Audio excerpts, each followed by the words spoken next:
तुम्हें, ठीक है, इसको ही जूम कर करके करेंगे तो वैसे तो दिख जाएगा, कोई इशू नहीं है तुम्हें।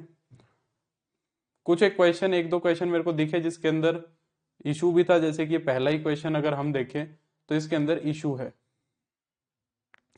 अब एक बार क्लियर कर दो, क्या तुम्हें विजिबल है क्वेश्चन? क्या ये विजिबल है तुम्हें? क्वेश्चन इजीली दिख रहा है, रीडेबल है ना? मेरे ख्याल से तो मेरे को तो साफ दिख रहा है स्क्रीन के अंदर, बढ़िया सा। तुम्हें भी दिख रहा होगा जहां तक मुझे लग रहा है, दिख रहा है ना? हाँ, रीडेबल है मेरे ख्याल से तो, बढ़िया। तो एक बार ये कर लेते हैं जल्दी जल्दी से डिस्कस, ठीक है? तो जो ये पहला क्वेश्चन है, इस पहले क्वेश्चन में ही समस्या है, ठीक है? पहले क्वेश्चन में ही समस्या है, किसी बच्चे ने मुझे भेजा नहीं, नहीं तो मैं इस पे ऑब्जेक्शन लगवा देता, ठीक है? सर डाउनलोड में क्रॉस करने के बाद दोबारा डाउनलोड करे हो जाएगी। शिवा ने बताया है भाई, राम भूल, कि सर डाउनलोड में क्रॉस करने के बाद दोबारा डाउनलोड करे फिर हो जाएगी, ठीक है? तो ये जो पहला ही क्वेश्चन है इसके अंदर समस्या है। पूजा ने भेजा था, हाँ पूजा ने मेरे को भेजा था, सही बात है, पूजा ने मेरे से डाउट पूछा था ये। हालांकि जब मैं पूजा का कंटेक्स्ट ही नहीं समझ पा रहा था, वो जो कह रही थी उसका अलग ही डाउट चल रहा था। बट ये क्वेश्चन में इशू है। ये क्वेश्चन में इशू क्या है? सबसे पहली बात तो जो ये W के ऊपर ये जीरो लिखा हुआ है ना, उसको इस चीज को डिफाइन करना चाहिए कि W के ऊपर जीरो है क्या। अब ये जो W के ऊपर जीरो है वो भी मैं तुम्हें बता देता हूँ, और इसके अंदर दिक्कत क्या है वो भी बता देता हूँ, और इसका सही उत्तर क्या होगा मैं वो भी बता देता हूँ, सारी चीजें तुम्हें बता देता हूँ, ठीक है? W के ऊपर वैसे तो जो जीरो होता है उसका मतलब क्या होता है, इसने डिफाइन नहीं किया, डिफाइन करना चाहिए, उसके बिना क्वेश्चन गलत है। इसको हम बोलते हैं एनिहिलेटर ऑफ जीरो। इसको हम क्या बोलते हैं? Annihilator of zero. Annihilator of zero बोल रहा हूं, annihilator of subspace W। W zero का मतलब होता है एनिहिलेटर ऑफ जीरो, ठीक है ज्योति? ठीक है, आप पढ़ लो, अभी सवाल करा देता हूँ मैं जल्दी जल्दी से, आज वैसे ही क्लास लेट चालू करिए। आज तुम्हारी न्यू ईयर्स ईव भी है वैसे भी, है ना? मेरी तो अब, मैं तो इन सब चीज से परे हूँ, पहले भी मैं इन सब चीजों से परे ही था। तुम में से हो सकता है किसी का पार्टी वार्टी का मूड हो या जो भी है। तो एनीहिलेटर ऑफ सबस्पेस W। तो एनीहिलेटर का मतलब क्या होता है? देखो मैंने एनीहिलेट करने का मतलब तुम्हें बताया था जहां तक मुझे याद है। एनीहिलेट का मतलब होता है जो जीरो बना दे, जो क्या बना दे? जीरो बना दे। जैसे कि मान लो मैं तुम्हें कहूं, जैसे कि मान लो मैं तुम्हें कहूं, एक सिंपल एग्जांपल से समझाता हूं। मान लो मैंने कह दिया कि ए मैट्रिक्स है ना, आइडेंटिटी मैट्रिक्स है। ए मैट्रिक्स क्या है? आइडेंटिटी मैट्रिक्स है। मैं कह रहा हूं इस ए मैट्रिक्स का एनीहिलेटर क्या होगा? यानी कि एनीहिलेटर सबसे पहली बात तो एक फंक्शन होगा। एनीहिलेटर क्या होगा? एक फंक्शन होगा। एनीहिलेटर क्या होगा? एक फंक्शन होगा। और फंक्शन क्या होगा? फंक्शन ऐसा है, फंक्शन ऐसा है जिसके अंदर मैं ए को रखूं तो वो जीरो बना दे, उसको खत्म कर दे, जीरो कर दे। तो एनीहिलेटर का मतलब ये होता है। यानी कि मेरे को ए में एक ऐसा फंक्शन बनाना है जिसके अंदर मैं उसको रखूं तो वो जीरो बन जाए। अब मुझे एक बात बताओ, अगर आइडेंटिटी मैट्रिक्स के लिए एक फंक्शन बनाओ जो इसको जीरो बना दे, तो क्या बनाओगे फंक्शन? आसान सी बात है, कोई बड़ी बात नहीं है। अगर ए मैट्रिक्स आइडेंटिटी मैट्रिक्स है तो एफ ऑफ ए क्या बनाऊं मैं? एक ऐसा फंक्शन में क्या बनाऊं कि ए रखने पे वो चीज जीरो हो जाए? बोलो ऐसा कौन सा आएगा? ए रखने पे वो जीरो बन जाए, ऐसा कौन सा फंक्शन आएगा बताओ? क्या ऐसा फंक्शन नहीं सोच पा रहे हो? तो मैं सोचने के लिए एक बात लिखता हूं, ए माइनस आई। मान लो मैंने ये लिख दिया, एफ ऑफ ए मैंने क्या लिख दिया? ए माइनस आई लिख दिया। क्या ये फंक्शन इस मैट्रिक्स के लिए एनिहिलेटर बनेगा? अगर मैं ए की जगह आई रख दूं तो ये आई माइनस आई जीरो बन जाएगा कि नहीं बन जाएगा? बिल्कुल। तो ये हमारा जो है इसका एनिहिलेटर बन गया, क्योंकि अब जब मैं ए की जगह यहाँ पे आइडेंटिटी रखूंगा तो आइडेंटिटी माइनस आइडेंटिटी जीरो हो जाएगा। तो इस फंक्शन को मैं ए का एनिहिलेटर बोलूंगा, ठीक है? पहली बात, ये क्वेश्चन आउट ऑफ सिलेबस है, एनिहिलेटर तुम्हारे सिलेबस से नहीं पूछना चाहिए उसको। बट वो कोई बहुत बड़ी बात नहीं, हम डिस्कस कर लेते हैं, तुम सीख लो, हो सकता है तुमसे भी पूछ ले, ताजा ताजा पूछा है। तो ये एनिहिलेटर होता है। अब ये सबस्पेस क्या है? एनिहिलेटर ऑफ ये। तो इस सबस्पेस के अंदर क्या आता है? W0 के अंदर क्या आता है? वो सारे के सारे फंक्शंस आते हैं। इस सबस्पेस के अंदर क्या आते हैं? वो सारे के सारे फंक्शंस आते हैं जो क्या कर दे, इस W का कोई भी एलिमेंट उठाओ तुम इस दुनिया का, प्रणाम अनीक, इस W सबस्पेस का कोई भी एलिमेंट उठाओ इस दुनिया का, उसको अगर मैं उस फंक्शन के अंदर रखूं तो वो इसको जीरो बना दे, और ये सबके लिए होनी चाहिए ये बात। W belongs for all W, for all W belongs to W। इस सारे के सारे W अगर मैं इस W में से उठाऊं तो उस फंक्शन के अंदर अगर मैं रखूं तो सारे के सारे एलिमेंट्स के लिए वो जीरो आना चाहिए। इसको हम एनिहिलेटर कहते हैं W का। पहली बात तो तुम्हें ये समझ में आना चाहिए। अब जो एनिहिलेटर होता है यहाँ पे, अब वो हमसे क्या पूछ रहा है, देखो वो ये पूछना चाहता था कि जो लीनियर सम है उसका एनिहिलेटर क्या होता है, ये पूछना चाह रहा था वो तुमसे। सही क्वेश्चन ये होता कि जो इनका लीनियर सम होगा, यानी कि दो सबस्पेस उठाए, उनके सारे एलिमेंट्स को जोड़ दिया, एक नया सबस्पेस बन गया लीनियर सम। वो ये कह रहा है कि एक W1 उठाया, एक W2, इनके सारे एलिमेंट्स को जोड़ दिया, लीनियर सम कर दिया। अब वो कह रहा है इसका एनिहिलेटर क्या होगा, ये पूछ रहा है तुमसे, इसका एनिहिलेटर क्या होगा। अब सोचो एनिहिलेटर क्या होगा। एनिहिलेटर क्या होगा, वो सारे एलिमेंट्स, वो सारे फंक्शन जो W1 और W2 के सारे एलिमेंट्स को जीरो बना दे। वहां पे हमने सारे एलिमेंट्स को जोड़ दिए, तो ऐसे फंक्शन काम करेंगे ना जो W1 के सारे एलिमेंट्स को भी जीरो बना दे और W2 के भी सारे एलिमेंट्स को जीरो बना दे, तभी तो उनके लीनियर सम को भी जीरो बनाएंगे। और वो कहां हो रहा है, जहां पे दोनों के आ जाए, वो होता है इंटरसेक्शन के अंदर। W1 के अंदर भी एनिहिलेटर ले लो, W2 वाले भी, उनका जो इंटरसेक्शन होगा, इंटरसेक्शन में वो कॉमन एनिहिलेटर्स आ जाएंगे जो दोनों को जीरो बनाएंगे। तो इसलिए जो लीनियर सम का एनिहिलेटर होता है वो होता है W1 का एनिहिलेटर इंटरसेक्शन W2 का एनिहिलेटर। ये हमारा रिजल्ट होता है, इसको तुम्हें ध्यान रखना है, ठीक है। इसलिए इसका बी ऑप्शन ठीक है। हालांकि इस पे ऑब्जेक्शन अगर किसी ने लगाई होगी तो ये तुम्हें डिस्क्रिपेंसी लिखा हुआ मिलेगा इसके अंदर, फाइनल आंसर की के अंदर। दूसरा क्वेश्चन देखो क्या कह रहा है। शुरू के ही दो तीन क्वेश्चन थोड़े अच्छे अच्छे हैं, बाकी तो फिर कूड़ा दे रखा है इन्होंने, कुछ भी नहीं है। दो तीन शुरू शुरू के क्वेश्चन आसान है। ये वाला क्वेश्चन देखो जरा, ये वाला क्वेश्चन देखते हैं। If A is a square matrix of order N, A जो है हमारी एक स्क्वायर मैट्रिक्स है एन ऑर्डर की, X and Y, X comma A जो है इनर प्रोडक्ट दिया हुआ है, एक्स कोमा वाई का इनर प्रोडक्ट उसने डिफाइन कर दिया ओवर ए मैट्रिक्स के हिसाब से। ए एन क्रॉस एन की मैट्रिक्स है, उसके हिसाब से उसने एक्स कोमा वाई दो एलिमेंट्स उठाए, उनका इनर प्रोडक्ट वो क्या कह रहा है कि ए को एक्स से मल्टीप्लाई करा दो, ए को वाई से मल्टीप्लाई करा दो, इनर प्रोडक्ट एक्स वाई का ऐसे निकलेगा। ए एक मैट्रिक्स है एन क्रॉस एन ऑर्डर की, ठीक है। तो वो कह रहा है कि standard inner product of a X and a Y, inner product over R N over R. तो वो कह रहा है कि ए की रैंक कितनी होगी, यहाँ पे रैंक के बारे में उसने क्वेश्चन किया है। अब तुम्हें ये बहुत आसान सवाल है दिखने में, अब ये नेट लेवल अगर लग रहा है तो नहीं लगना चाहिए। अगर मैं तुमसे पूछूं कि जो हमारा इनर प्रोडक्ट स्पेस होता है उसकी खास बातें क्या थी, मैंने बताया था कि इनर प्रोडक्ट की सबसे खास चीज तो यही होती है कि इनर प्रोडक्ट जीरो कब होता है, दो एलिमेंट्स का इनर प्रोडक्ट जीरो कब होता है। यानी कि वो एलिमेंट देखो, inner product of X comma X, वो जीरो कब होता है, जब एक्स जीरो होता है। ये बताया था मैंने तुम्हें। एक्स का खुद के साथ इनर प्रोडक्ट जीरो कब आएगा, जब वो खुद जीरो होगा, क्योंकि एक तरीके से नॉर्म निकलती है, तो उसको उसमें एक्स को जीरो होना जरूरी है। अगर मैं तुमसे पूछूं इसके अंदर प्रॉपर्टी लगाऊं, इनर प्रोडक्ट डिफाइन कराऊं, अगर मैं इसके अंदर इनर प्रोडक्ट डिफाइन कराऊं ये वाला, क्या मैं तुमको बोलूं कि एक्स कोमा एक्स जीरो कब होगा, ये लिख रहा हूं। अब एक्स को मैं एक्स और एक्स का इनर प्रोडक्ट कैसे निकलेगा इस डेफिनेशन के हिसाब से, इस डेफिनेशन के हिसाब से एक्स का इनर प्रोडक्ट एक्स के हिसाब से ऐसे निकलेगा, क्योंकि एक्स वाई का कैसे निकल रहा था, ऐसे निकल रहा था। यानी कि इसका मतलब क्या है कि a इंटू में x क्या होना चाहिए, जीरो होना चाहिए, ये एक एलिमेंट जीरो होना चाहिए, है ना, यही बात है ना। यानी कि a को x से मल्टीप्लाई करा रहा हूं तो जीरो आ रहा है, यानी कि इसकी नलिटी में कौन जाएगा फिर, अगर मैं यहां से इसकी नलिटी पूछूं, क्योंकि हम क्या देख रहे हैं, a के साथ x को मल्टीप्लाई कराने पे जीरो जीरो आ रहा है, तो इसकी नलिटी में कौन आएगा, x क्या होना चाहिए, x जीरो ही होना चाहिए, x क्या होना चाहिए यहाँ पे, सिर्फ और सिर्फ जीरो होना चाहिए। यानी कि इसकी नलिटी के अंदर सिर्फ और सिर्फ जीरो आएगा, तभी तो ये डेफिनेशन सेटिस्फाई करेगा। ये नलिटी की तो डेफिनेशन है। नलिटी क्या होती है, वो सारे एलिमेंट्स जो जीरो पे मैप हो रहे हैं, तो वो सारे x जो जीरो पे मैप हो रहे हैं, और ये डेफिनेशन कब सेटिस्फाई करेगी, जब ये x जीरो होना चाहिए, यानी कि इसकी नलिटी में सिर्फ जीरो जाएगा। नलिटी में अगर सिर्फ जीरो जाएगा तो इसका कर्नल स्पेस क्या बन जाएगा,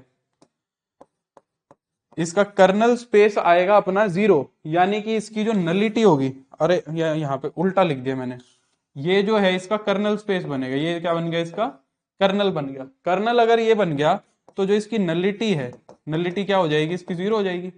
और अगर नलिटी 0 है तो रैंक कितनी हो जाएगी, नलिटी 0 है तो रैंक कितनी हो जाएगी, n हो जाएगी, क्योंकि ऑर्डर कितना दे रखा है मेरे को, n क्रॉस n का दे रखा है। ठीक है, अगला ये वाला क्वेश्चन देखो, ये तो तुम सीधा रिजल्ट है देखते ही बता दोगे। एक t को डायगोनलाइजेबल ऑपरेटर होना है, which of the following correct about diagonalisable operator t from v से v on a finite dimensional vector space. तो कह रहा है कि डायगोनलाइजेबल कब होगा, नॉन सिंगुलर बन जाएगी, हाँ वही बात है। डायगोनलाइजेबल ऑपरेटर कब होता है, कह रहा है कि सिमेट्रिक होगा तभी होगा, ये तो कोई बात नहीं हुई, सिमेट्रिक होगा तभी होगा, नॉन सिमेट्रिक भी डायगोनलाइजेबल हो जाते हैं। Only diagonalizable operators are those with eigen values 1, कह रहा है कि सिर्फ डायगोनलाइजेबल वही होते हैं जिनकी आइगन वैल्यू 1 होती है, ये भी कोई बात नहीं हुई, ये भी गलत है। All eigen values of T must be distinct, सारी की सारी क्लियर नहीं दिख रहा है,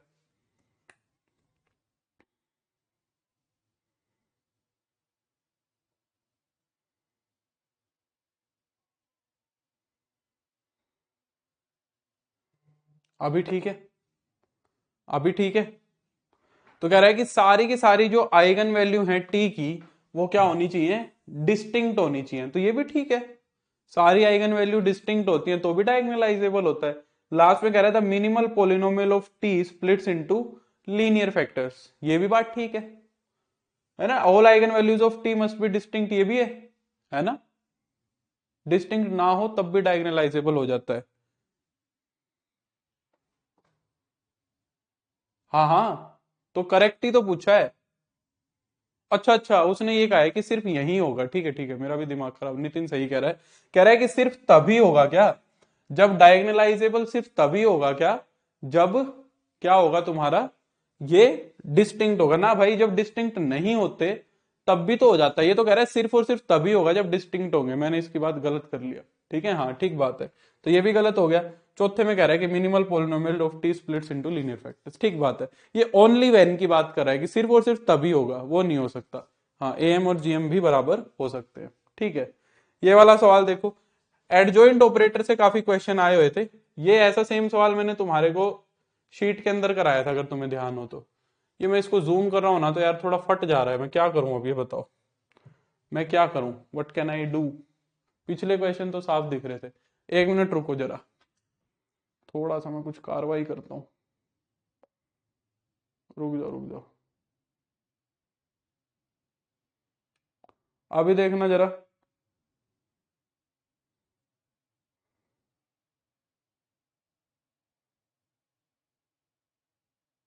हाँ वही कम कर रहा हूँ, ब्राइटनेस कम कर रहा हूँ मैं थोड़ा।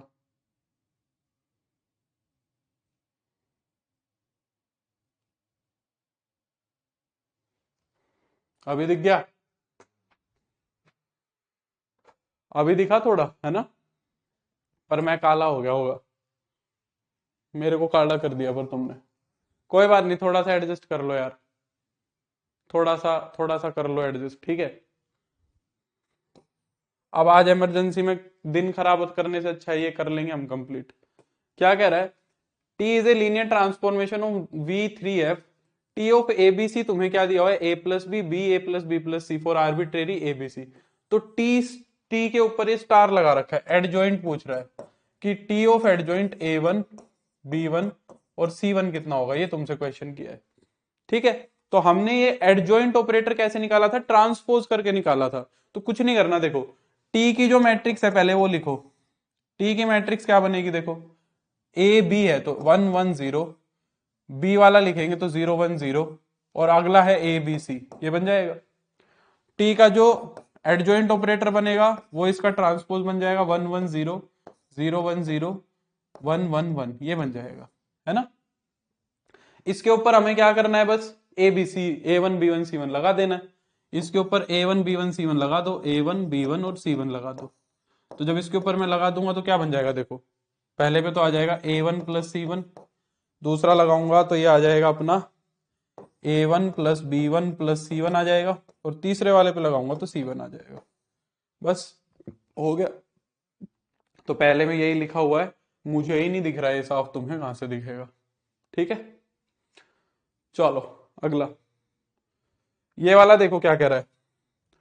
अगर वेक्टर स्पेस क्या दिया हुआ है तुम्हें, P4/R, तो ये V डैश दे रखा। अब ये भी गलत है वैसे, इसको यहाँ पे V डैश बताना चाहिए। वैसे ये क्या कर रहा है, डुअल स्पेस लिखना चाह रहा है, V स्टार लिखना चाह रहा है। ये क्या लिखना चाह रहा है, डुअल स्पेस लिखना चाह रहा है। ये इसका मतलब डुअल स्पेस से है। ठीक है, डुअल स्पेस से। तो पहली बात तो V की डायमेंशन कितनी होगी, डायमेंशन ऑफ V P4 है तो 5 होगी। तो मैंने तुम्हें सीधा सीधा रिजल्ट लिखवाया था कि जो V की डायमेंशन होती है वो ही उसके डुअल स्पेस की होती है। ठीक है, तो 5 ही आ जाएगा इसका आंसर, इतनी सी बात है। अगला ये वाला क्वेश्चन देखो क्या कह रहा है।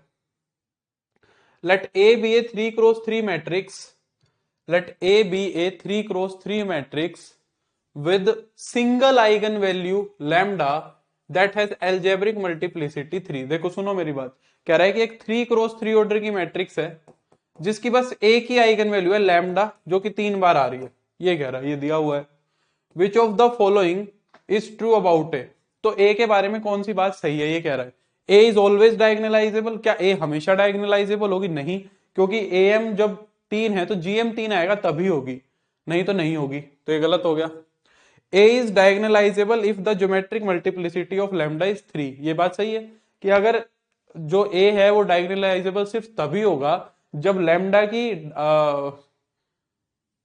ज्योमेट्रिक मल्टीप्लिसिटी जो है वो भी कितनी आ जाए, 3 आ जाए। तो ए एम और जी एम उस केस में क्या आ जाएगा, इक्वल आ जाएगा। तो ये बात सही है। ठीक है, अगला ये वाला क्वेश्चन देखो। इस क्वेश्चन को अगर मैं ध्यान से देखूं तो ये क्या कह रहा है, let V be a vector space over a field F T from V से V be a linear transformation, which of the following is incorrect, इनमें से कौन सा गलत है, regarding the dual space V star. देखो अब यहां पे इसने प्रॉपरली लिखा है कि वी स्टार क्या है, डुअल स्पेस है, लिख रहा है। And the dual map T star, T star क्या है, डुअल मैप है। तो डुअल के बारे में पूछ रहा है। देखो कह रहा है कि अगर टी इंजेक्टिव है तो टी स्टार सब्जेक्टिव सर्जेक्टिव होगी।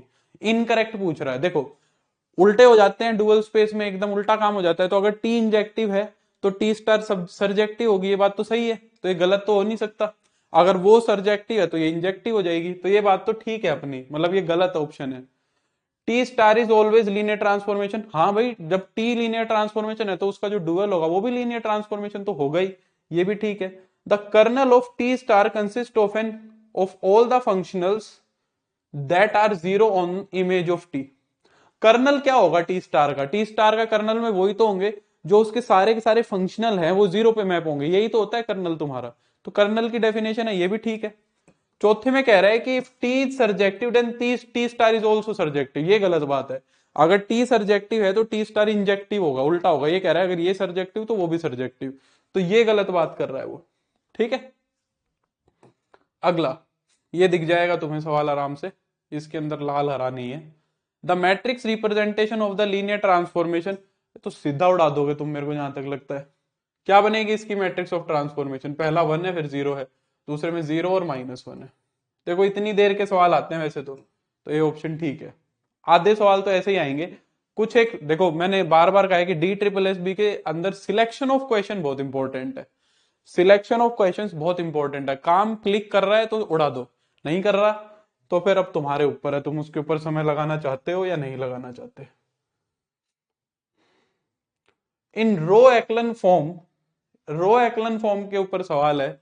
If a row does not consist entirely of zero, अगर रो के अंदर सारे के सारे एलिमेंट्स जीरो नहीं है, यानी कि नॉन जीरो रो की बात कर रहा है, then the first non zero number in the row is, तो पहला नॉन जीरो एलिमेंट उस रो का क्या होगा, क्या होगा, क्या 1 होना जरूरी है। नहीं निकिता, मैं पास्ट में से बात कर रहा हूं, 10 दिन पहले की क्लास जो है उससे हम बात कर रहे हैं। क्या हाल है फ्यूचर के अंदर निकिता, फ्यूचर में सब कैसा चल रहा है।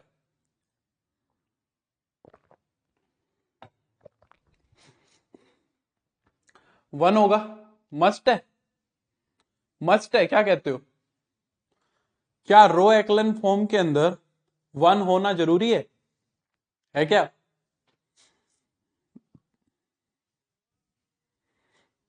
अब 1 मिनट रुको जरा, देखो अब डी ट्रिपल एस बी की करामात दिखाता हूँ। ये देखो जरा, एक मिनट रुको।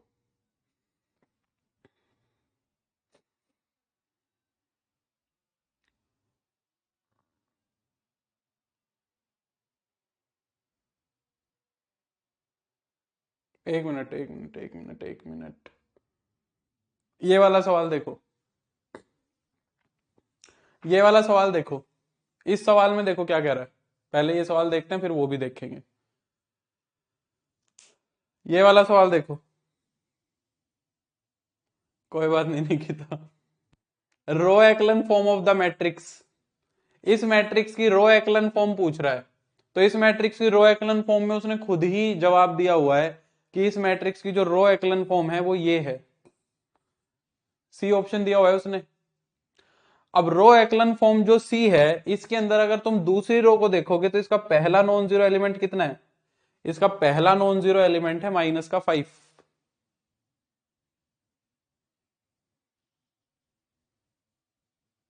हम्म,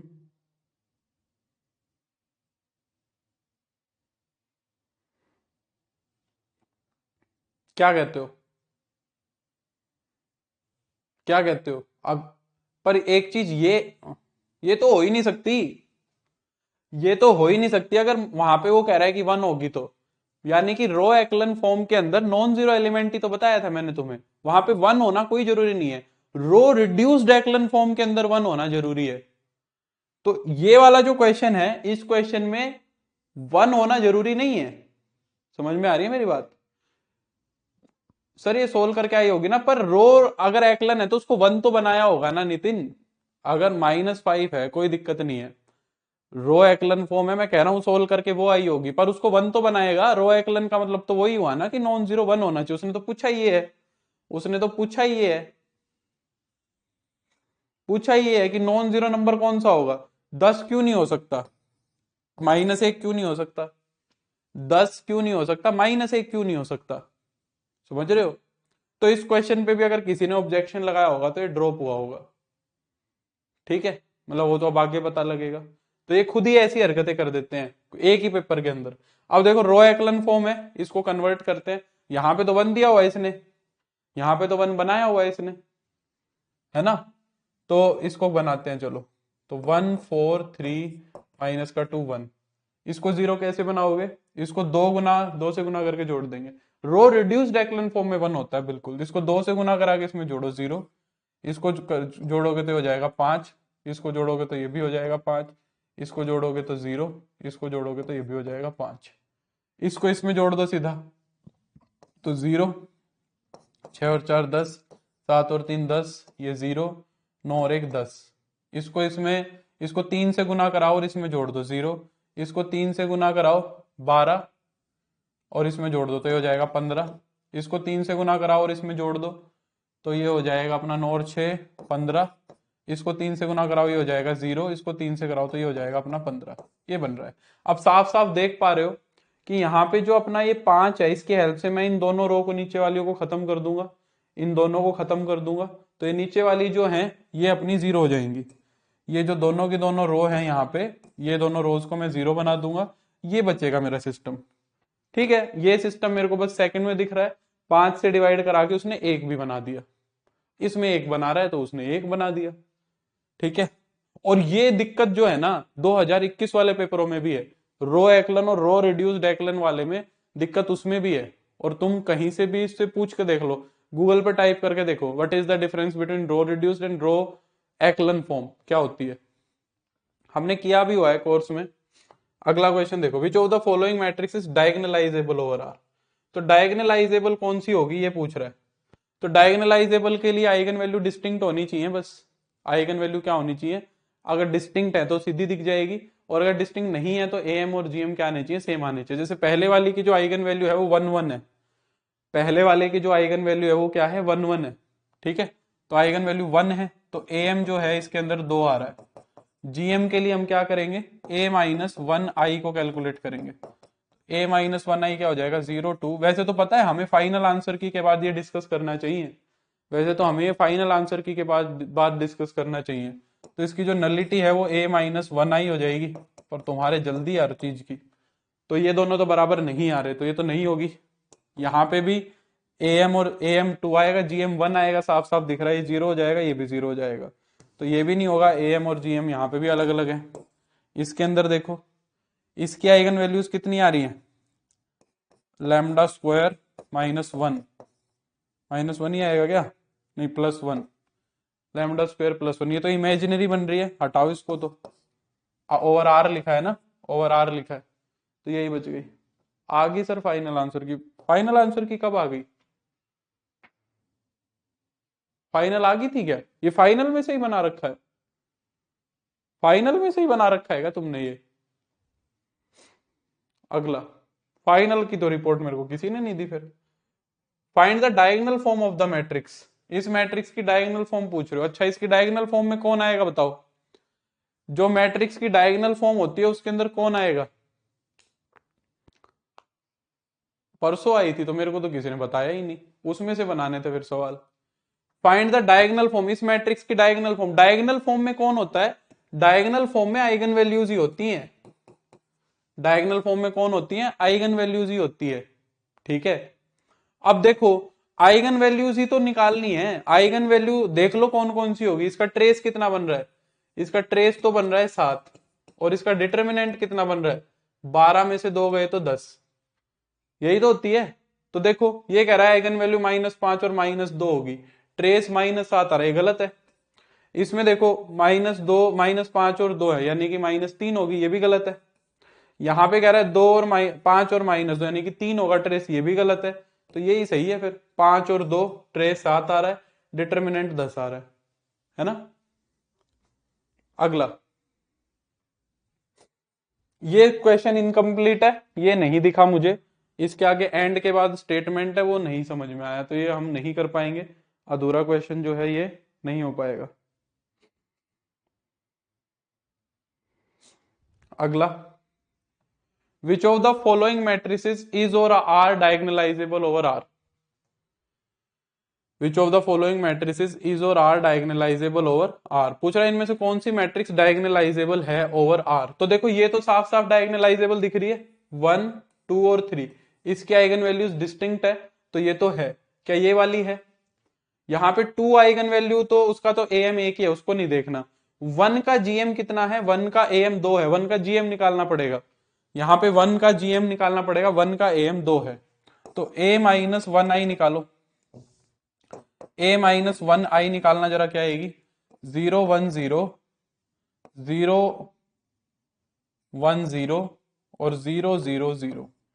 इसकी रैंक तो 1 है, इसकी जो रैंक है वो कितनी है, रैंक तो इसकी 1 है, तो इसकी नलिटी कितनी हो जाएगी, 3 - 1 2 हो जाएगी।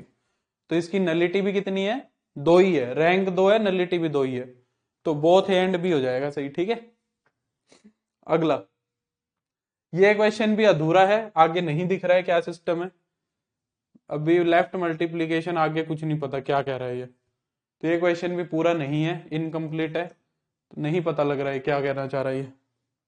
अगला, the rank of the matrix, ये रैंक का सवाल है, ये तुम खुद से कर सकते हो, इसके अंदर कुछ नहीं है, ये मैं नहीं करा रहा हूं। अगला, इस मैट्रिक्स की भी रैंक पूछ रहा है, रैंक तो निकाल लोगे, रैंक का सवाल कराने की तो जरूरत नहीं है। अगला, ये वही सवाल है, डायगोनलाइजेबल कब होगा, रिपीट क्वेश्चन है, the minimal polynomial of T splits into linear factors, वही सेम क्वेश्चन दोबारा से। ये अधूरा क्वेश्चन है, आगे नहीं दिख रहा है क्या कह रहा है। ठीक है, अगला, ये क्वेश्चन देखो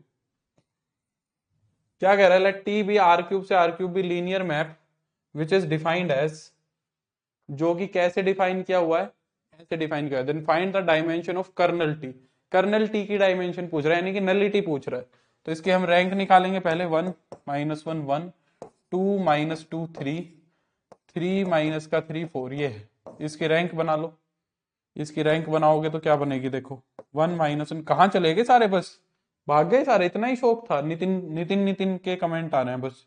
इसको 2 से गुना कराओ, इसमें से घटाओ, 0 हो जाएगा, 2 से गुना कराओ, इसमें से घटाओ, 0 हो जाएगा, क्या हो जाएगा 1, 3 से गुना कराओ, 0 हो जाएगा, 3 से गुना कराओ, 0 हो जाएगा, यहाँ भी आ गया 1, ये वाला भी फिर 0 बन जाएगा, ये वाला भी जीरो हो जाएगा, तो रैंक 2 है, नलिटी 1 है।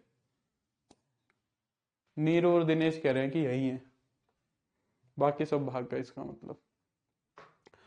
Which of the following is not a subspace of vector space R square over R where addition और मल्टीप्लीकेशन दिया हुआ है। सब स्पेस कौन सा नहीं है, तो ये तो बिना देखे उड़ाना है तुम्हें, बिना देखे उड़ाना है। अन्नू और पूनम भी यही है, चलो शिवा भी यही है, ये तो बिना देखे उड़ाना है। देखो इसके अंदर -1 दिख रहा है, नॉन जीरो नंबर आ रहा है, तो ये सब स्पेस नहीं होगा, ठीक है। अरिंद्र भी यही है। अगला क्वेश्चन देखो क्या कह रहा है, इसके अंदर क्या कह रहा है, आर क्यूब से आर क्यूब पे डिफाइंड है, T from X Y Z ये है। तो तुमसे कह रहा है which of the following is true, dimension of kernel T है, डायमेंशन ऑफ कर्नल टी है, ये पूछ रहा है। T is not a linear transformation, linear transformation तो है बढ़िया से, ठीक है। टी इज 1 1 लीनियर ट्रांसफॉर्मेशन, ये पता लगेगा जब नलिटी निकलेगी। भरत भी यही है, तो ये हो जाएगा 1 माइनस आर क्यूब से आर क्यूब पे, तो 1 -1 0 0 1 -1 -1 0 1,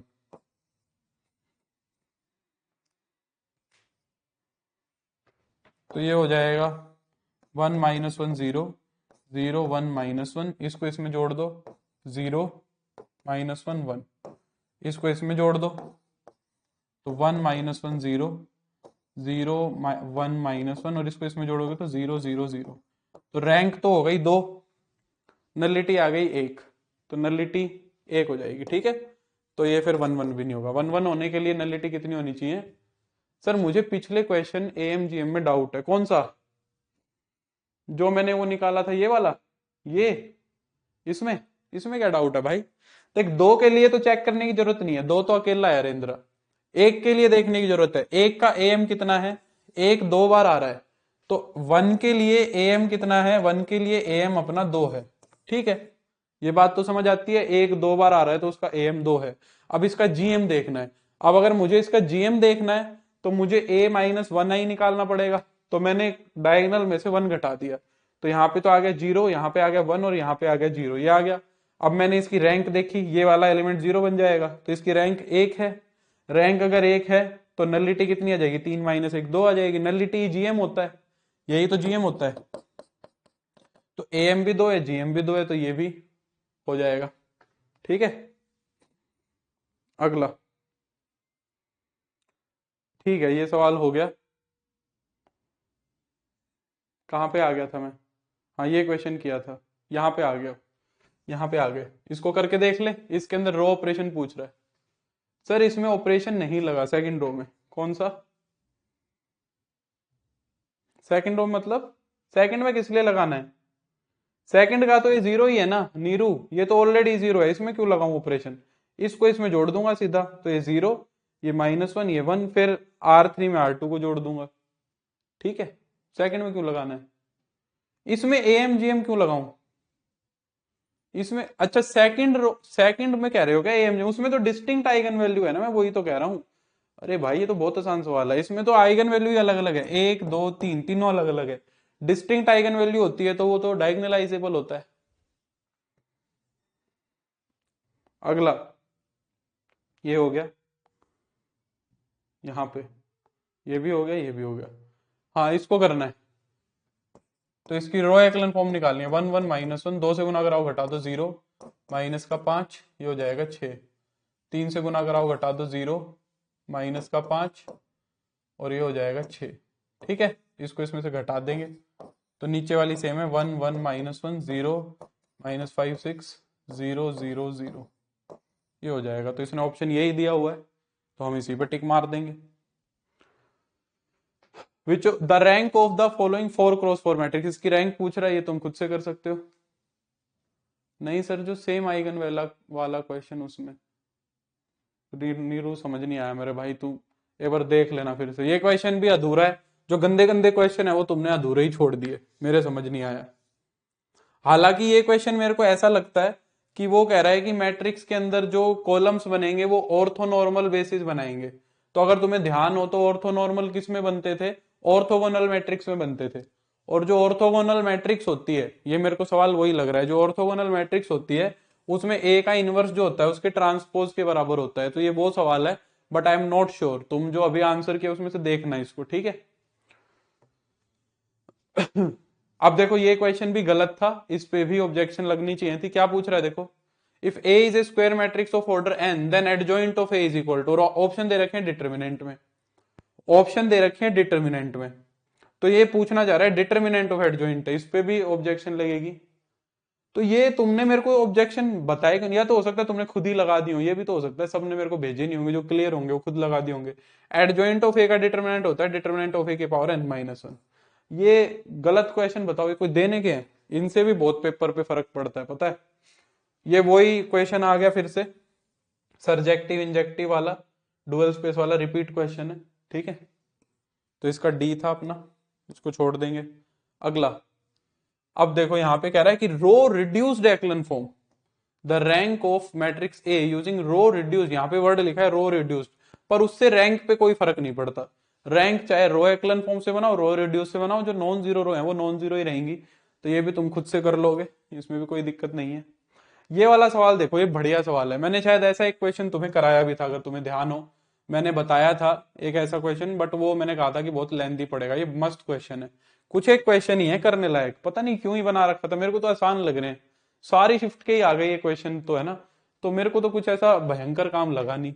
देखो क्या कह रहा है, consider the basis of R square, हमें एक आर स्क्वायर का बेसिस दिया हुआ है और R, then dual basis of R square. Dual का बेसिस मैंने चेक करना मेरे को अच्छी तरह याद है, मैंने तुम्हें सिखाया था डुअल का बेसिस।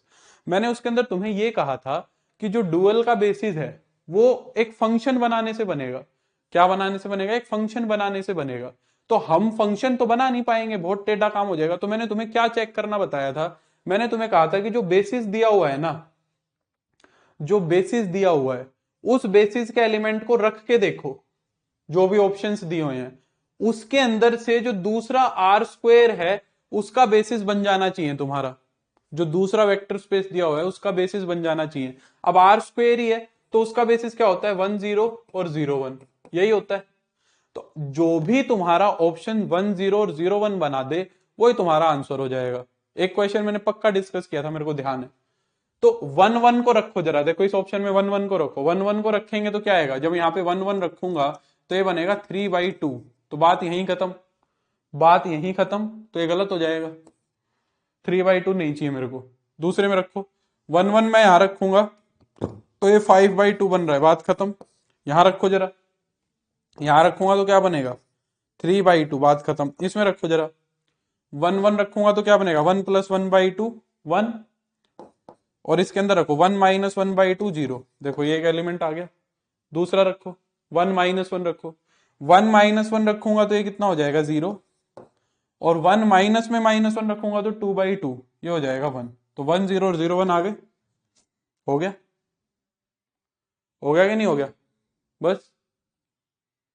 अगला, ये देखो क्या कह रहा है, if T is a unitary linear transformation, unitary linear transformation है, यूनिटरी मैट्रिक्स है, ठीक है, and S be the set of all eigen values of T. S के अंदर क्या है? सारी की सारी यूनिटरी मैट्रिक्स की आइगन वैल्यू लिखी है, यूनिटरी मैट्रिक्स की आइगन वैल्यूज लिखी है। तो पूछ रहा है इनमें से कौन सा एस पॉसिबल नहीं है? यूनिटरी मैट्रिक्स है तो उनका भी जो मॉडुलस है वो तो 1 मिलेगा ना, जो मॉडुलस है वो 1 मिलेगा कि नहीं मिलेगा बताओ। तो कह रहा है इनमें से कौन सी पॉसिबल नहीं है। पहले वाले में देखें तो ये दिया हुआ है 1 + -i√3/2। अगर तुम्हें ध्यान हो तो ये क्या होता है? ये तो तुम्हारा किससे आता है? ये हमारा ओमेगा और ओमेगा स्क्वायर ही तो है, और ओमेगा और ओमेगा स्क्वायर का मॉडुलस निकाल के देखो 1 ही आता है। ओमेगा और ओमेगा स्क्वायर का जब मॉडुलस निकाल के देखोगे तो 1 ही आएगा। तो ये हो सकती है, तो ये ऑप्शन गलत है, उसने नोट पूछा है। दूसरे के अंदर देखूं जो एस है वो रियल नंबर्स में बिलोंग करेगा, कर सकता है, ठीक है। Which of the following is not possible, S जो है वो रियल नंबर्स का होगा। तो ये पॉसिबल पूछ रहा है ना, कौन सा पॉसिबल नहीं है, तो एस रियल नंबर्स में जा तो सकता है ना। एस जो है रियल नंबर्स का सेट हो तो सकता है, यूनिटरी मैट्रिक्स के आइगन वैल्यू रियल नंबर हो जाएंगे, क्या दिक्कत है। तो ये भी गलत हो गया। तीसरे में कह रहा है कि i/2 एस में जाना चाहिए, क्या i/2 एस में जाएगा? i/2 का अगर मैं मॉडुलस निकालूंगा तो 1/2 आएगा, आना कितना चाहिए? 1 आना चाहिए। तो ये तो नहीं जाएगा, सीधी सी बात है, तो यही सही ऑप्शन हो गया। चौथे में कह रहा है कि एस इसका सबसेट होना चाहिए, हो भी सकता है भाई, कोई दिक्कत नहीं है, आइगन वैल्यूज 1 और -1 हो सकती है, क्या इशू है। तो ये भी गलत हो गया। मैं अगर ये कहता कि क्या एस सबसेट हो सकता है 2 और 5 का, ये पूछ लिया, क्या ये सही है? ये गलत है, क्योंकि एस 2 और 5 का सबसेट होने का मतलब है तुम ये कह रहे हो कि यूनिटरी मैट्रिक्स की आइगन वैल्यू इनमें से कुछ आएगी। इनमें से तो कुछ आ ही नहीं सकती, क्योंकि इनका मॉडुलस तो 2 होगा या 5 होगा, वो पॉसिबल नहीं है। समझ रहे होगे ऊपर से जा रहा है कहीं, मैं ही खुश हो रहा हूं, मैं ही खुश हो रहा हूं कि बस मेरे को ही आता है। ये वाला सवाल बहुत बढ़िया सवाल है। हालांकि ये बहुत लेंदी लेंदी क्वेश्चन है, बट ये लेंदी है नहीं, जबरदस्ती बना रखे हैं। ध्यान करो, कह रहा है ए मैट्रिक्स ये है, then a non singular matrix P for which P inverse A P is equal to D. तुम्हें अगर ध्यान हो तो मैंने क्या कहा था, ये डेफिनेशन किसकी है बताना जरा। ये डेफिनेशन डायगोनलाइजेबल मैट्रिक्स की है। एक मैट्रिक्स जब डायगोनलाइजेबल होती है ना, जब एक मैट्रिक्स डायगोनलाइजेबल होती है, तो मैंने कहा था कि एक ऐसी मैट्रिक्स P एग्जिस्ट करती है, जब एक ऐसी मैट्रिक्स P एग्जिस्ट करती है, जब क्या करती है, एक ऐसी मैट्रिक्स P एग्जिस्ट करती है कि such that P inverse AP जो है वो D के बराबर होता है। जो ये P मैट्रिक्स थी, इसका मैंने नाम बताया था तुम्हें, मॉडल मैट्रिक्स। तुम्हें ध्यान हो तो सारा थ्योरी में लिखा हुआ है, देखना ध्यान से। मैंने बताया था कि ये मॉडल मैट्रिक्स होती है, जो D होती है वो तुम्हारी डायगोनल मैट्रिक्स होती है, जो डी होती है वो तुम्हारी डायगोनल मैट्रिक्स होती है। और इस डायगोनल मैट्रिक्स के अंदर जो है आइगन वैल्यूज ही लिखी हुई होती हैं, ठीक है। और पी मैट्रिक्स जो मॉडल मैट्रिक्स होती है वो कैसे बनती है, जो लैम्डा 1 के कोरोस्पोंडिंग आइगन वेक्टर होगा वो तो लिखूंगा मैं यहां पे, ये वाला जो होगा ये तो आइगन वेक्टर होगा लैम्डा 1 के कोरोस्पोंडिंग, और ये जो होगा ये होगा आइगन वेक्टर लैम्डा 2 के कोरोस्पोंडिंग। मैंने कहा था कि इसको करने की जरूरत नहीं है, बहुत लेंथी क्वेश्चन है, मैंने कहा था ये करने की जरूरत नहीं है। बट देखो अब उसने हमें क्या कर दिया, ए दे दिया, डी दे दिया, हमसे पी पूछ रहा है। पी पूछने का मतलब क्या है, पी पूछने का मतलब ये है कि देखो आइगन वैल्यूज भी पता है तुम्हें, 1 और 0, 1 और 0, यानी कि जो पी मैट्रिक्स बनेगी उसमें जो पहला कॉलम है वो तो आइगन वेक्टर है 1 का, और जो दूसरा कॉलम है वो आइगन वेक्टर है 0 का। बोलो गलत बोल रहा हूं कि नहीं बोल रहा हूं, समझ में आ रही है बात। तो ये वाला जो पहला कॉलम है ये आइगन वेक्टर 1 का होना चाहिए। और आइगन वेक्टर की डेफिनेशन क्या होती है, अगर उसको ए को मैं यहां से मल्टीप्लाई कराऊंगा एक्स से, तो 1 टाइम्स एक्स आना चाहिए, यही तो है, यही तो मतलब है। तो सबसे पहले तो ये चेक करो तुम कि 1,0 इस पे लगाने पे किस में 1 इंटू एक्स आ रहा है। पहले वाला लगा के देखो जरा, पहले वाला 1 इंटू 0 लगा के देखो इस पे। जो मैं 1 0 पे 1 0 ऑपरेट कराऊंगा तो क्या आएगा देखो जरा, इसको इस पे रखा तो 1, इसको इस पे रखा तो 0, तो 1 इंटू 0 आ रहा है, यानी कि 1 0 हो 1 0 होगा, तो यानी कि बस ये ऑप्शन कटेगा, 1 0 1 0 1 0, तीनों में 1 0 है।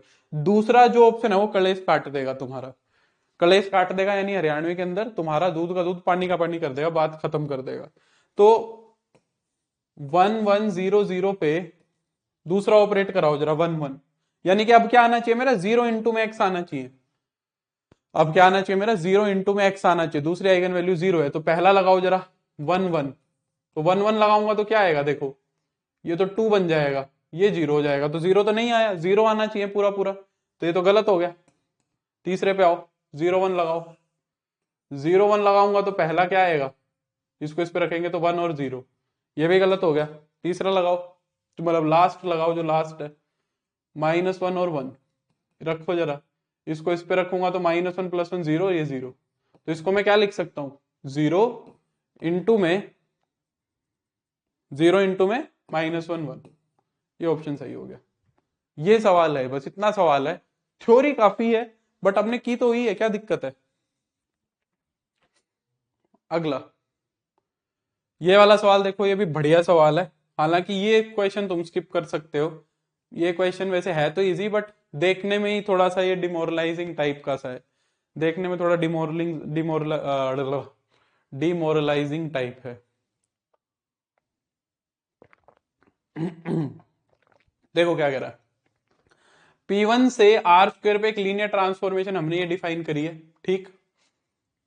Late beta and gamma be standard ordered basis of P1 and R², जो ऑर्डर्ड बेसिस है वो P1 और R² है respectively. Then the matrix representation of, ये T के ऊपर ट्रांसपोज लगा रखा है, ठीक है, ट्रांसपोज की लीनियर ट्रांसफॉर्मेशन पूछ रहा है, बताओ with respect to the dual basis ये और ये, बहुत आसान सवाल है, नहीं कर सकते क्या? इसकी मैट्रिक्स ऑफ ट्रांसफॉर्मेशन तो बनाओ। P1 का बेसिस क्या आएगा? P1 का बेसिस आएगा 1 और x। P1 का बेसिस कितना आएगा? 1 और x। तो P ऑफ 1 क्या आएगा? 1 की इमेज निकालो जरा, 1 की इमेज निकालो।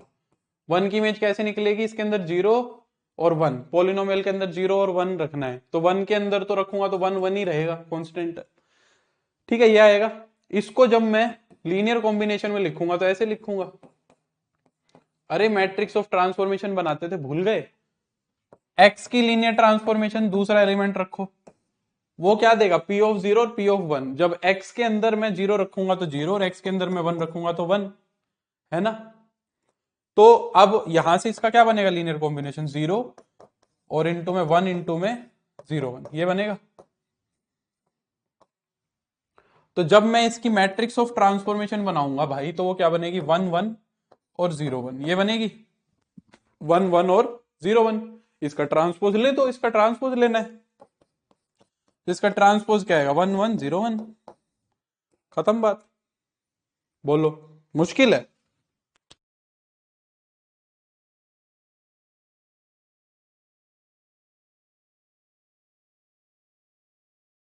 ऐसी गंदी सी ये अगर स्टेटमेंट दे दे तो थोड़ी बात अलग है, बाकी एक बार अगर दिमाग लगा के थोड़ा सा सोच ले तो ठीक है। ये वाला सवाल देखो जरा, ये भी अच्छा क्वेश्चन है, हो जाएगा आराम से। क्या कह रहा है देखो, एस जो है R4 से R5 के ऊपर डिफाइंड है। एस जो है वो R4 से R5 के ऊपर डिफाइंड है, और T जो है R5 से R4 के ऊपर डिफाइंड है, such that TOS is an identity map of R4। TOS जो है, TOS जो है वो R4 का क्या है? आइडेंटिटी मैप है, उससे मेरे को कोई खास फर्क नहीं पड़ता। T ऑफ S जो है वो आइडेंटिटी आ रहा है, I4 आ रहा है, ठीक है, R4 से R4 पे। अब देखो वो क्या कह रहा है, कह रहा है कि then SOT is 1 1 but not onto. ये कह रहा है SOT जो है ना वो 1 1 है बट ऑन टू नहीं है, समझो बात को। सर नो सर, आप करवाते हो तो इजी लगता है। हाँ ये तो है ही। अब देखो ध्यान से, SOT 1 1 but not onto कह रहा है। तुम्हें याद हो तो मैंने ये बताया था कि कॉम्पोजिशन 1 1 और ऑन टू होती है तो क्या होता है, ध्यान है? मैंने कहा था कि जब एक कॉम्पोजिशन अगर 1 1 होती है तो जो पहले वाला सेट, पहले वाली ट्रांसफॉर्मेशन है वो 1 1 होती है, ध्यान है? तो पहले वाली ट्रांसफॉर्मेशन अगर SOT 1 1 है तो पहले वाली ट्रांसफॉर्मेशन 1 1 होगी, यानी कि जो T है उसको 1 1 होना पड़ेगा। ये बात सही है? क्या T 1 1 हो सकता है? सोचो, T देखो क्या है, T को देखो ध्यान से। T जो है वो R5 से R4 पे डिफाइंड है। पहले वाले सेट की डायमेंशन ज्यादा है, दूसरे वाले सेट की डायमेंशन कम है। और मैंने तुम्हें बताया था कि जब पहले वाले सेट के अंदर ज्यादा होता है और दूसरे वाले सेट के अंदर कम एलिमेंट्स होते हैं। यहां पे मान लो 5 एलिमेंट है, 3 4 5, और यहां पे तुम्हारे 4 ही एलिमेंट है, 1 2 3 4, ये है। अब मैं तुम्हें कहूं क्या ये कभी 1 1 बन पाएगा? तुम इसको कभी 1 1 नहीं बना सकते, क्योंकि तुम डिस्टिंक्ट एलिमेंट्स को मैप कराने की कोशिश करोगे तो 5वां रह जाएगा, और किसी पे भी मैप कराओगे तो मैन ही 1 बनेगा, तो ये तो पॉसिबल ही नहीं है। क्या ये 1 1 हो सकता है? ऑन टू तो हो सकता है बट 1 1 तो नहीं होगा ना, ये गलत हो जाएगा। ठीक है, अब वो कह रहा है कि ना तो S 1 1 और ना ही ऑन टू होगा, तो चलो दोनों चेक कर लेते हैं, क्या 1 1 और ऑन टू हो सकता है? अब चेक करने लग गए तो कर ही लो। तो ये 1 1 तो कभी नहीं हो सकता, ये तो पक्की बात है। 1 1 तो नहीं होगी, ये ऑन टू होगी। अगर ये ऑन टू होगी तो जो बाद वाला सेट है वो ऑन टू होगा, यानी कि बाद वाली ट्रांसफॉर्मेशन ऑन टू होगी। एस इज ऑन टू होना चाहिए, एस क्या होना चाहिए मेरा? ऑन टू होना चाहिए। अगर मेरा एस ऑन टू है, इसका मतलब क्या है? ये देखो एस, एस क्या है मेरा? एस है R4 से R5, यानी कि बाद वाले में ज्यादा है, पहले वाले में कम है। और जब भी बाद वाले में ज्यादा होता है और पहले वाले में कम होता है ना, तो वो भी कभी ऑन टू नहीं हो सकता। ऑन टू के लिए भी बाद वाले में कम होना चाहिए, एस ऑन टू भी नहीं हो सकता। तो दोनों ही नहीं हो सकते ये, इसीलिए बी ऑप्शन ठीक है मेरा। समझे? अगला, ये सवाल इनकम्प्लीट है, रैंक पूछ रखी है, बाकी आसान सा सवाल लग रहा है, आसान सा सवाल लग रहा है, सीधा सीधा रैंक पूछ रखी है, ट्रांसफॉर्मेशन भी सीधी बन जाएगी मेरे को लग रहा है। अगर y0z है तो दो ऑप्शन ठीक लग रहा है मेरे को, है ना? y0z की ट्रांसफॉर्मेशन ये बनेगी 1 0 0 0000001, शायद ये बननी चाहिए। रैंक पूछिए तो 2 हो जाएगी, बस यही दिख रहा है सवाल शायद। ठीक है, पूरा नहीं है। ये वाला सवाल देखो क्या कह रहा है।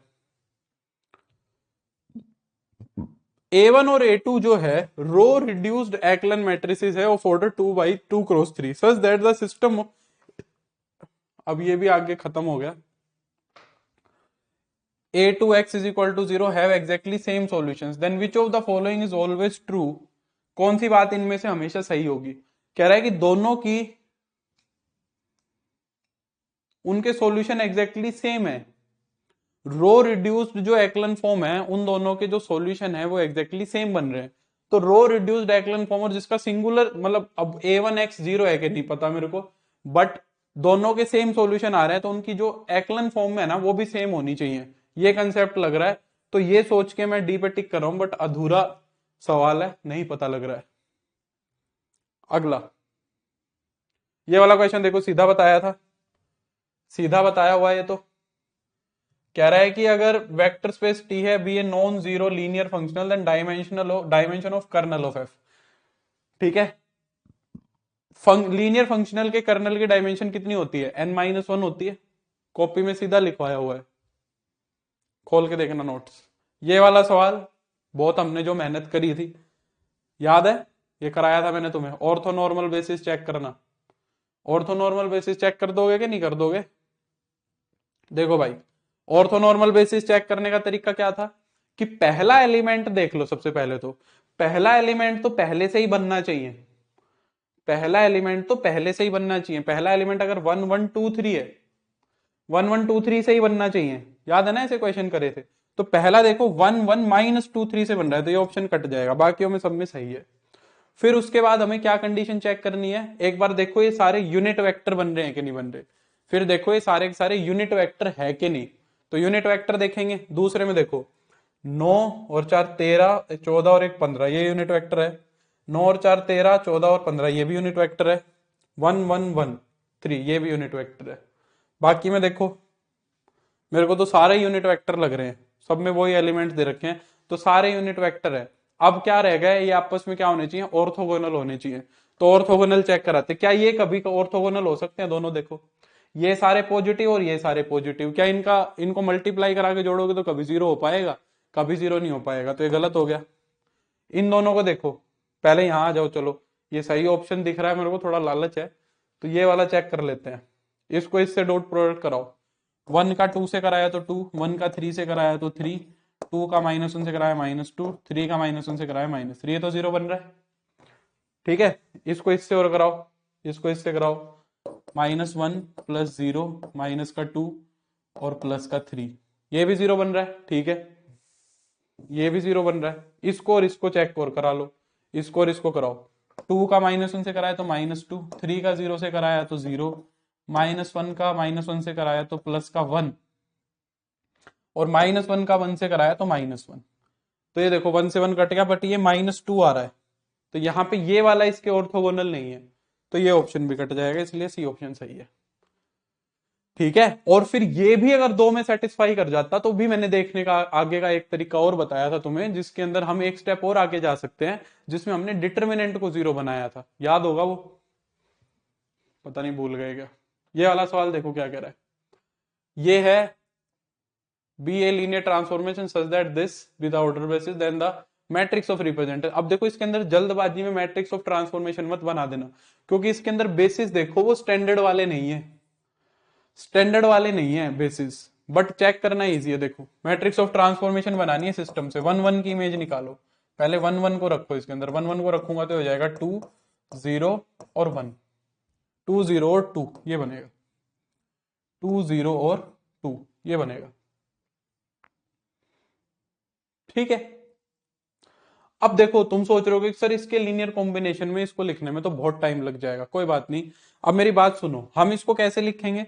इसको हम ऐसे लिखेंगे, 1 1 1 के साथ कोई ना कोई यहाँ पे कांस्टेंट आएगा, प्लस में फिर 1 0 1 के साथ यहाँ पे कोई कांस्टेंट आएगा, और फिर 0 0 1 के साथ यहाँ पे कोई कांस्टेंट आएगा। जो ये कांस्टेंट्स आएंगे इन्हीं को मैं कॉलम्स में लिखूंगा, इन्हीं को मैं किस में लिखूंगा? कॉलम्स में लिखूंगा। तो देखो पहले कॉलम में क्या लिखा है? 4 -1 2, जरा 4 - 1 2 को लिख के देख लो, 4 - 1 और 2। अब देखो क्या 0 2 माइनस 2 0 -2 बन रहा है, देखो 4, 4 में से 1 गया तो 3, वो 0, ये तो नहीं बन रहा, ये तो शुरू वाला ही नहीं बन रहा, तो कट गया। बाकी देख लो 2 -2 और 0, तो यहां पे देखूंगा तो 2 -2 0, 0 बन रहा है पर मेरे को तो 2 चाहिए, ये भी कट गया। इस पे आओ, ये कह रहा है 0 2 और 0, 0 2 और 0, तो 0 2 और 0 करा तो पहला एलिमेंट 0, यहाँ पे 2 और यहाँ पे 0, तो 2 आ गया, यानी कि ये पॉसिबल है, ये पॉसिबल है। ठीक है, अब ये पॉसिबल है, ये वाला तो कट जाएगा। अरे ना, मैंने तो ये दूसरा क्यों काट दिया, गलत काट दिया ना, काटना ऊपर वाला, काटना ये चाहिए था। हाँ, इस पे आओ, अब इसका दूसरा कॉलम चेक करके देखो, 1 1 -1, दूसरा कॉलम रखूं तो मेरा क्या बनना चाहिए, टी ऑफ 1 0, 1 0 की भी इमेज निकाल लो, 1 0 को इसके अंदर रखो तो ये हो जाएगा 1, और फिर 1 -0 हो जाएगा 1, और ये हो जाएगा 0, 1 1 0 आना चाहिए, 1 1 0 आना चाहिए। देखो क्या आ रहा है, 1 + 1 2, तो 2 आ रहा है, पर मेरा आना कितना चाहिए था, 1 आना चाहिए था, तो ये भी कट जाएगा। इस पर ये वाला रख के देखो, इससे आ जाएगा 1 0 और -1, इससे रखो तो देखो 1,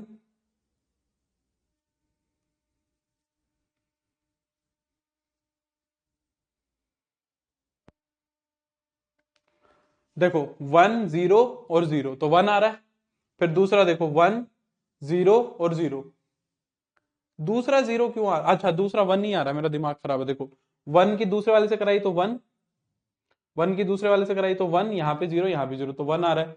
तीसरे वाला 0 आना चाहिए, 1 की 1 से कराई तो 1, 0 की 0 से कराई तो 0, और 1 की -1 से कराई तो -1, यहां से 1 आ रहा था तो 0, तो इसलिए बी ऑप्शन ठीक हो जाएगा। ठीक है, अगला which of the following matrices is not in the row echelon form, इनमें से कौन सी रो एक्लन में नहीं है, तो यही दिख रहा है, देखो ऊपर ऊपर 0 0 आ रहा है, तो यही नहीं है। ठीक है, यही वाली नहीं है।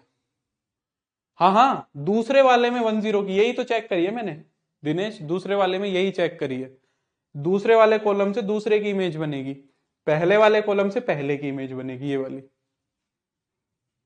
फिर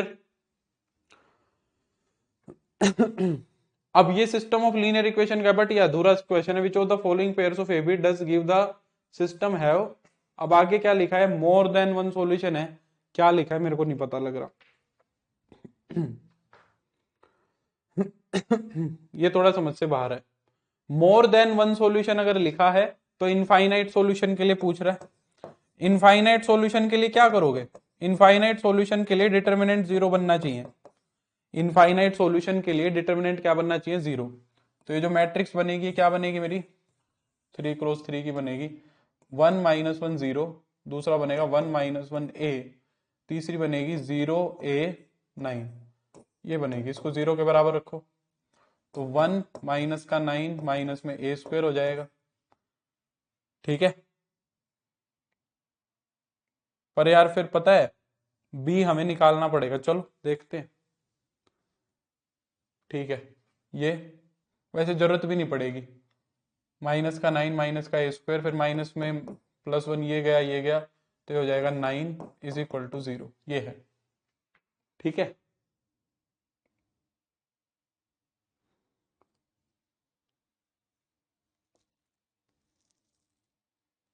अब ये कितना बन जाएगा देखो, माइनस का 9 माइनस का A² प्लस का 9 = 0, तो ये तो A की वैल्यू 0 निकाल के दे रहा है, A की वैल्यू 0 कैसे आएगी, कुछ गड़बड़ कर दी क्या, अच्छा यहाँ पे 2 है ना, यहाँ पे 2 है, यहाँ पे 2 है, तो ये 2 बनेगा, तो ये आएगा मेरा 18, यानी कि A² की वैल्यू 9 आएगी और A की वैल्यू आएगी 3 और -3, A की वैल्यू 3 और -3 आएगी, और A की वैल्यू 3 और -3 देखो यहीं रखी है, बस बाकी में कहीं नहीं रखी, तो दूसरा देखने की जरूरत ही नहीं पड़ेगी, A, B की वैल्यू पूछ रहा है ना। अगला ये वाला क्वेश्चन देखो क्या कह रहा है, the augmented matrix of system of linear equation is represented by, the augmented matrix of system of linear equation is represented by, ये कह रहा है the rank of the matrix is 2, the system has a unique solution, ये अब अपने को check करना पड़ेगा, ठीक है, इसको चेक कर देते हैं जल्दी से।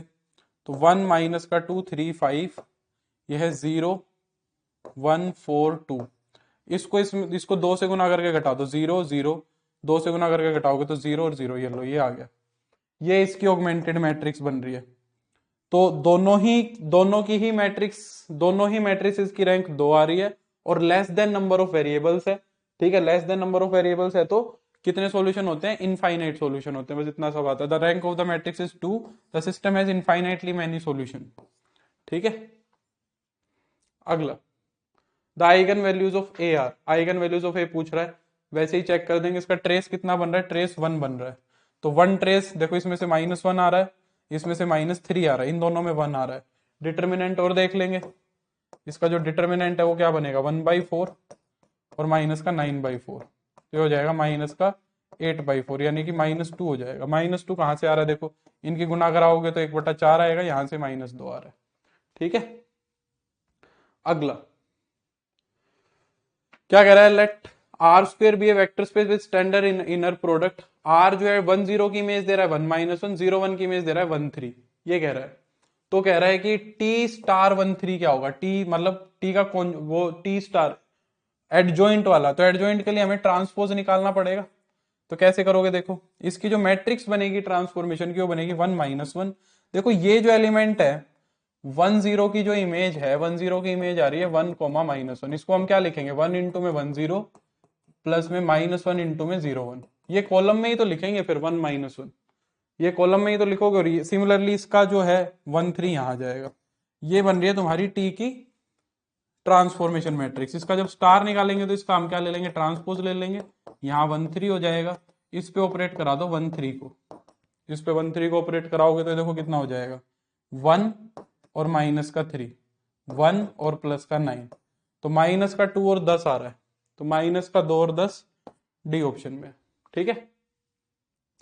अगला, ये क्वेश्चन है, ये एग्जैक्टली अधूरा है, इसमें नहीं पता लग रहा भाई बिल्कुल भी ये क्या है आगे, तो ये मैं छोड़ रहा हूं। अगला क्वेश्चन देखो क्या करा है, ये भी आगे नहीं दिख रहा, बिल्कुल कटा हुआ क्वेश्चन भेजा है तुमने, तो ये भी नहीं दिख रहा है मेरे को, ये भी नहीं दिख रहा है, इसमें तो लीनियर ट्रांसफर ना ना, ये तो चल जाएगा काम, इसका तो चल जाएगा। देखो क्या कह रहा है, which of the following statements implies that T from R N से आर एन इज बाइजेक्टिव। कह रहा है कि कौन सी से स्टेटमेंट से ये पता लगेगा कि टी हमारी बाइजेक्टिव है। ध्यान करो, ध्यान करो, मैंने सीधा रिजल्ट लिखवाया था, ये एकदम सीधा एग्जैक्टली कॉपी में लिखा हुआ है, खोल के देखना। Rank of T minus nullity of T N होना चाहिए। ध्यान है क्यों, क्योंकि rank of T minus nullity of T अगर एन होगा, रैंक नलिटी थ्योरम क्या कहती है, rank of T plus nullity of T जो है वो एन होना चाहिए, है ना। इन दोनों को जोड़ दोगे तो ये कट जाएगा, twice of rank of T जो है वो तुम्हारा 2n हो जाएगा। तो रैंक ऑफ टी कितना आ गई तुम्हारी, एन आ गई। रैंक ऑफ टी एन आ गई तो नलिटी कितनी हो जाएगी, नलिटी 0 हो जाएगी। 1 1 हो गया, डायमेंशन सेम है तो ऑन टू भी हो जाएगा, नहीं। अगला, let m cross n denotes the vector space of matrices of order m cross n surjective linear transformation. अब ये आगे हमें नहीं समझ में आ रहा है क्या कहना चाह रहा है ना, ये भी अधूरा सवाल है। अगला, ये हो जाएगा, the system of this has, इसके पास सॉल्यूशन पूछ रहा है, कितने सॉल्यूशन होंगे, कितने वेरिएबल। देखो ये तो वैसे ही हो जाएगा, दो वेरिएबल हैं, दो वेरिएबल की 3 इक्वेशन दे रखी हैं, दो वेरिएबल की 3 इक्वेशन दे रखी हैं, तो चाहो तो अपनी रैंक बना के भी कर सकते हो तुम। 3 4 माइनस का 3 2 5 5, और ये अपना कितना हो जाएगा, या वैसे भी कर लो यार, वैसे ही हो जाएगा। इसके कितने सॉल्यूशन मिलेंगे बताओ, इसके कितने सॉल्यूशन मिलेंगे, सोल्व करके देख लेते हैं, सोल्व करके देख लो, इन दोनों को सोल्व कर लो, या जो आसानी से सोल्व हो रहे हैं इनको कर लो। ये दोनों सोल्व हो रहे हैं, 2x प्लस का 5y इज इक्वल टू 5 है, माइनस का 2x माइनस का 3y इज इक्वल टू 1 है। इसको सोल्व करना जरा, ये कट जाएगा, ये आ रहा है 2y इज इक्वल टू 6, यानी कि y की वैल्यू आ रही है 3, y की वैल्यू 3 ऊपर वाली में रख दो तो 2x इज इक्वल टू आ रहा है -10, यानी कि x की वैल्यू आ जाएगी -5। इसको चेक करो क्या इसके अंदर सेटिस्फाई कर रहा है। मेरे पास अभी तक किसी ने भी नहीं भेजा है फाइनल आंसर की वाला, मेरे को तो पता ही नहीं फाइनल आंसर की आ गई, माइनस का 15 और प्लस का 12 -3 के, तो ये इसको भी सेटिस्फाई कर रहा है। तो ये तीनों का ही सॉल्यूशन बन रहा है ना, तो यूनिक सॉल्यूशन मिल जाएगा इसका। ठीक है, अगला, which of the following is not correct for row echelon form. देखो सुनो, इस गधे की बात सुनो, ये तो अब यहाँ पे साफ साफ कह रहा है तुम्हें, देखो साफ साफ खुद ही कह रहा है, सुनो, कह रहा है रो एक्लन फॉर्म के लिए कौन सी बात सही नहीं है, कौन सी बात सही नहीं है, कह रहा है the first element in each column is one, यही गलत बात है, कह रहा है यही गलत बात है। Which of the following is not correct for row echelon form, कौन सी बात गलत है, कह रहा है the first element in each, अच्छा ये तो कॉलम लिख रहा है, sorry sorry sorry sorry sorry sorry sorry, the first element in each column लिख रहा है, मेरे को लगा रो ही लिख दी, तो कॉलम की वन होनी जरूरी नहीं है ना, रो में तो फिर भी कह सकते हैं। ठीक है ठीक है, ये वाला क्वेश्चन पूछ रहा है ए जो है 1 आयटा आयटा 1 बी ए मैट्रिक्स, तो इनमें से कौन सी बात सही है। तो देखो ये वाली जो बात है ना, ये चेक करने में तुम्हें थोड़ी सी दिक्कत होगी, तो बेटर है कि तुम ये नीचे वाली चीजें चेक कर लो, ये मैं तुम्हारे लिए छोड़ रहा हूं, बहुत आसान सा सवाल है, ए स्क्वायर को आइडेंटिटी चेक करना है। अब ये ट्रांसपोज लिखा है या कॉन्जुगेट वो लिखा है, ट्रांसपोज कॉन्जुगेट लिखा है ये नहीं बता, मेरे को ट्रांसपोज ही लग रहा है ये, तो ये तुम खुद से कर लेना, आसान सा सवाल है, इसमें कुछ बताने का नहीं है। ये देखो क्या कह रहा है, let V be R cube, W जो है वो एक सबस्पेस डिफाइन किया हुआ है, देन डायमेंशन ऑफ, ये देखो ये क्या लिखा है ए डब्ल्यू, ध्यान से देखना, ये ए डब्ल्यू का क्या मतलब है, वो ही एनीहिलेटर की डायमेंशन कितनी होती है, ए डब्ल्यू क्या पूछ रहा है, एनीहिलेटर की डायमेंशन डब्ल्यू की, तो एनीहिलेटर की डायमेंशन का फॉर्मूला क्या होता है, ये थोड़ा सा ध्यान रख लेना, डायमेंशन ऑफ वी माइनस में डायमेंशन ऑफ डब्ल्यू, ये एनीहिलेटर की डायमेंशन होती है, एनीहिलेटर का जो स्पेस बनता है उसकी डायमेंशन ये होती है। ठीक है, तो v की डायमेंशन तो 3 दे रखी है, इसमें w की डायमेंशन कितनी देख रही है, 2 दिख रही है, तो 3 माइनस 2 कितना हो जाएगा, 1 हो जाएगा। ठीक है, तो 1 ठीक दिया हुआ है इसने। अगला, ये वही लीनियर फंक्शनल के में कर्नल एफ के डायमेंशन पूछ रहा है, n-1 होगी, सीधा रिजल्ट है, रिपीट क्वेश्चन है। The vectors 101 110 a b c in R cube are linearly dependent पूछ रहा है शायद, कह रहा है लीनियरली डिपेंडेंट है तो कौन सी बात सेटिस्फाई करेगी, तो इनका डिटरमिनेंट 0 रख देंगे, 101 110 और a b c, इस डिटरमिनेंट को 0 रख दो, तो 1 ये हो जाएगा c माइनस 0 प्लस का 0 ये गया और प्लस का 1 ये गई, तो हो जाएगा b माइनस ए, तो अपना यहां से क्या आ गया c और यहाँ c प्लस b माइनस ए, ये हो जाएगा 0, यानी कि a की वैल्यू आ गई c प्लस बी, यही तुम्हारा फर्स्ट ऑप्शन है। अगला कह रहा है let mn be the vector space of all n cross n matrices which of the following is its subspace. Subspace कौन सा होता है, देखो सिंगुलर और नॉन सिंगुलर का तो होता ही नहीं है, ये तुम्हें पता है, पहले वाले में कह रहा है डिटरमिनेंट 0, सिंगुलर का नहीं होता, नॉन सिंगुलर का नहीं होता, तीसरे में भी नॉन सिंगुलर फिर से लिख दिया, ये भी नहीं होता, ट्रेस वाला होता है, सीधी सीधी कॉपी में लिखवाया हुआ है, तुम देख लेना चाहे तुम्हारी कॉपी खोल के। ठीक है, अगला, which of the following matrices is not in the row echelon form, इनमें से रो एक्लन फॉर्म के अंदर कौन सी नहीं है, तो देखो इसके अंदर पहला एलिमेंट 0 है ना, ये पॉसिबल नहीं है, बस खत्म हो गया, तो यही ऑप्शन ठीक है। ठीक है, बाकी सारी रो एक्लन फॉर्म है। ये पता है ये 0 से दिक्कत नहीं है, तुम कहोगे कि सर 0 से क्या दिक्कत है, क्योंकि अभी ये और सोल्व हो सकती है, 0 1 इसको इसमें से घटाओगे तो 0 0, ये होनी चाहिए लास्ट में, फिर ये सही हो जाता, तो ये गलत है।